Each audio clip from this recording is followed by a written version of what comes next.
राधे राधे, जय श्री कृष्ण। भक्ति भगवान चैनल में आप सभी दोस्तों का हार्दिक स्वागत है।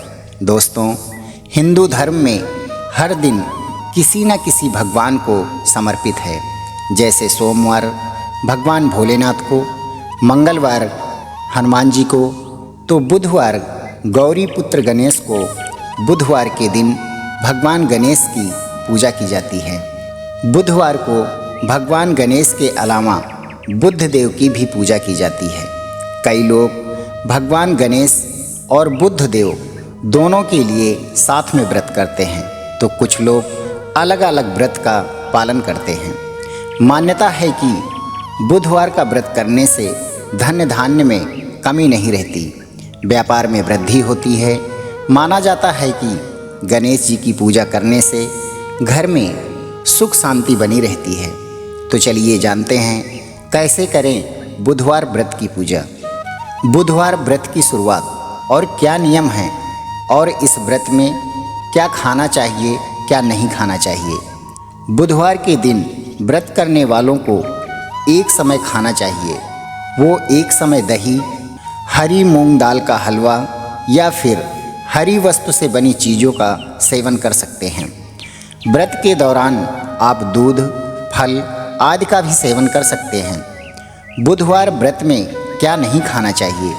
बुधवार व्रत में नमक का सेवन नहीं करना चाहिए। बुधवार व्रत में पान मसाले का सेवन नहीं किया जाता है। ज्योतिष के अनुसार अगर आप बुधवार व्रत को शुरू करना चाहते हैं तो शुक्ल पक्ष यानी अमावस निकल जाने के बाद जो भी पहला बुधवार आए उस दिन से आप व्रत की शुरुआत कर सकते हैं। बुधवार व्रत की संख्या 21 या 45 की जाती है।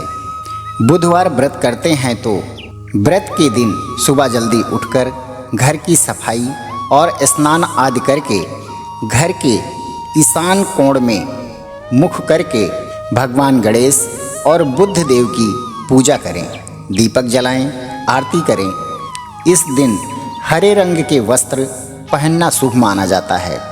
भगवान गणेश को आप हलवा, बेसन के लड्डू या पंजीरी का भोग लगा सकते हैं। बुधवार व्रत में बुधवार कथा का पाठ अवश्य माना जाता है। पौराणिक कथा के अनुसार समतापुर नगर में मधुसूदन नाम का एक व्यक्ति रहता था। वह बहुत धनवान था। मधुसूदन का विवाह बलरामपुर नगर की सुंदर और गुणवान कन्या संगीता के साथ हुआ। शादी के बाद वो अपनी पत्नी को लेने बुधवार के दिन पहुंच गया।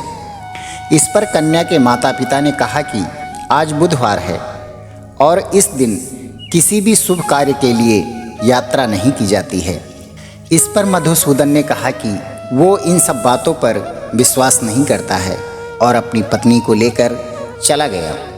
दोनों कुछ ही दूर चले थे कि उनकी बैलगाड़ी का पहिया टूट गया। वहाँ से दोनों ने पैदल यात्रा शुरू की। इस बीच उनकी पत्नी को प्यास लगी तो वो उसे एक पेड़ की छांव में बैठाकर पानी लाने चला गया, और जब वापस लौटा तो उसने देखा कि उसकी पत्नी के पास उसकी शक्ल जैसा ही एक व्यक्ति बैठा हुआ है। संगीता भी उसी शक्ल के दो लोग देखकर हैरान हो गई। इसके बाद उन दोनों व्यक्तियों में युद्ध होने लगा कि कौन सच्चा है और कौन झूठ बोल रहा है। इस शोर से आसपास कई लोग जमा हो गए और उन्होंने सिपाही को बुलाकर उन्हें नगर के राजा के सामने ले गए। राजा भी उन दोनों में अंतर नहीं कर पाया और संगीता भी नहीं पहचान पा रही थी कि उसका पति कौन है। राजा ने दोनों को ही कारावास में डाल देने की सज़ा सुनाई। सज़ा सुनकर मधुसूदन घबरा गया और भगवान से प्रार्थना करने लगा कि उसे किन पापों की सज़ा मिल रही है। तभी आकाशवाणी होती है कि मधुसूदन, तूने अपने सास ससुर के कहने पर भी अपनी पत्नी को ले आया, ये उसी का नतीजा है। इसके बाद मधुसूदन माफ़ी मांगता है कि बुद्ध देव मुझे माफ़ कर दे, अब कभी किसी भी शुभ कार्य के लिए इस दिन यात्रा नहीं करूँगा और हर बुधवार को व्रत भी किया करूँगा।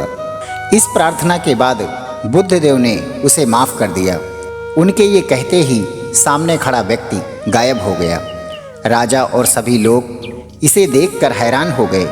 इसके बाद राजा ने मधुसूदन और उनकी पत्नी को सम्मान के साथ विदा किया। कुछ दूरी पर ही उन्हें बैलगाड़ी मिल गई और दोनों अपने राज्य की तरफ चल दिए।